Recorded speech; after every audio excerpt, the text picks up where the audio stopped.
3 enclosures, water dishes are filled. Now it is time for another rehousing video, you guys. So if you guys remember, I have 3 Phonoplma, are you serious? Like Theraphosa, apophysis, also known as the Goliath pinkfoot. Now it is time to rehouse them. Number 1 is because they're already pretty big. They grow super fast. And number 2, look at that freaking mushroom spores. Now these guys like their enclosures damp.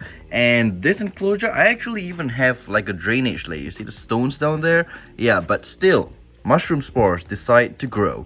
But anyways, let's get these tarantulas into their new enclosures, which are very simple. Just pretty much coconut fiber with a broken pot, so they can go in and hide. Now these enclosures, they were in here ever since they were super tiny, but now they're super big. I actually have 2 females. 1 female over here, 1 female over here, 2 confirmed females, and 1 confirmed male. Now, unfortunately, all of them are siblings, so pretty sure the male's gonna mature out first. So I'm gonna have to still find a female for him.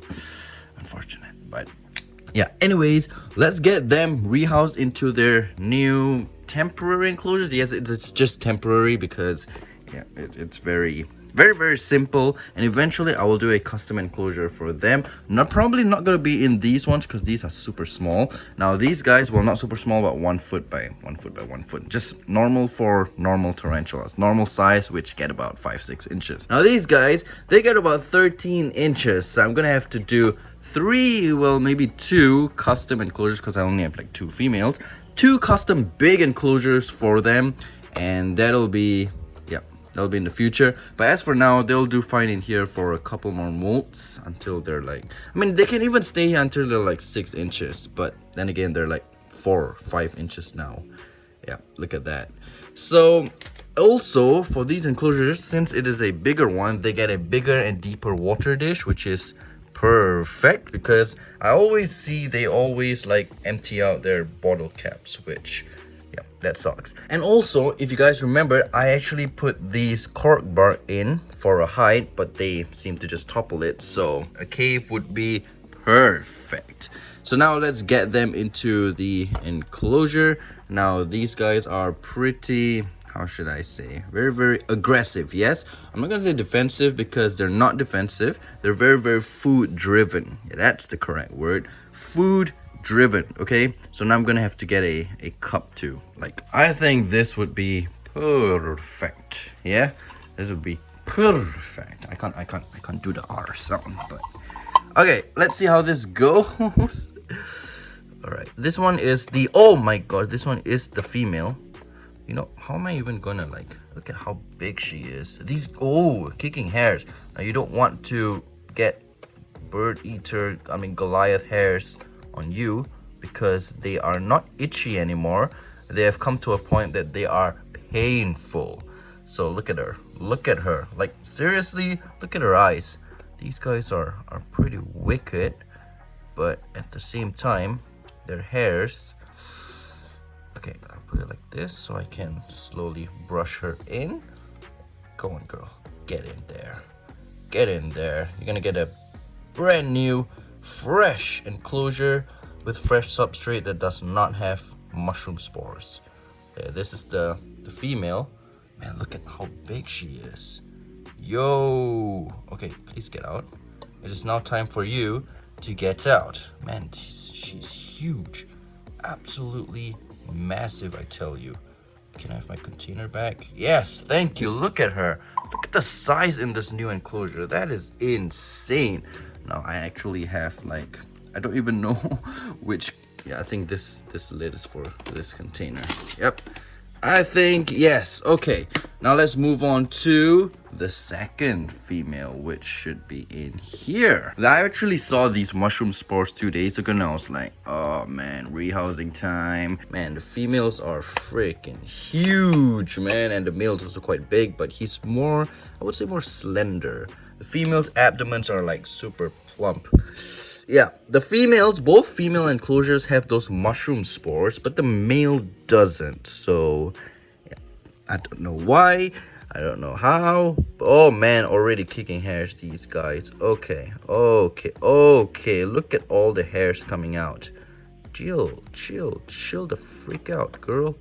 Oh my gosh, what is up with you? Oh man, yeah, apophysis. Any Theraphosa's actually. Sturmy, the blondie, the hairs. They're super itchy to a point that they're painful. It's not even a joke. Like, don't. Seriously, try your best to not get out. Yeah, get out. It's a very, very soft brush, by the way. It's like probably the softest brush I've ever ever experienced. Come on, get out. There we go. Don't want your old substrate because that has like mold spores, mushroom spores, probably. So yeah, you enjoy that. What's up with the death curl? No, it's not a death curl. She's just shy and maybe a little bit stressed. Okay, so the second female is officially done. Man, I already can feel the itch. Wow, very, very itchy. Not good. Don't scratch. Don't scratch. Don't scratch. Don't scratch. All right, last but not the least, let's get the male in. Oh my gosh, yeah. So these two enclosures are actually the same size, which is good because I have two females. This one's actually a different size. It's the, I think if I'm not mistaken, it is the Exoterra enclosure. I don't know if this one is going to start kicking hairs at me, but I think if I'm not mistaken, if I'm not wrong, he is a little bit bigger than them. Look at the colorations. Now that is why they're called the Pinkfoot Goliath. They are actually, I would say they are the biggest tarantula. A lot of people think the blondies are the biggest tarantulas, but the blondie is the heaviest tarantula. These guys are big in leg span. Blondies get about 12 inches. These guys get about 13 inches. So yeah, that, oh my gosh, that is pretty big. Oh, this guy's even more bolty. Okay, he is huge. Oh, yo, he is very, very strong as well. Yo, okay, kicking hairs. These guys kick hairs non-stop. Come on, go in the container, man. There you go. Oh my gosh, these guys. I mean, when they're small, I can't even remember if they kicked hairs at me when I got them as little tiny slings. But now, they are kicking hairs like nobody's business. Seriously, man. Can you just chill out? Oh my, stop kicking hairs, bro. Chill. I can't breathe this in. This is so bad. Oh my gosh. Can you imagine if it hurts on your hand? Can you imagine if you breathe it in, what it will do to your insides? Okay. Woo! 3 successful rehouse apart from me being hair kicked on. But yeah, anyways guys, that will be it for today's video. These will be cleaned up, disinfected for future tarantulas, future smaller tarantulas, because these ones, it's much bigger and more suitable for these Goliath bird eaters. So let them settle in with the damn substrate, clean fresh substrate and water dishes. I'm probably gonna change this lid to a red one. It was actually pink. I painted it black and it is starting to peel, which sucks. So yeah, anyways guys, I'll see you in the next video. Take care, stay safe, stay tuned for the next update on these guys. Peace.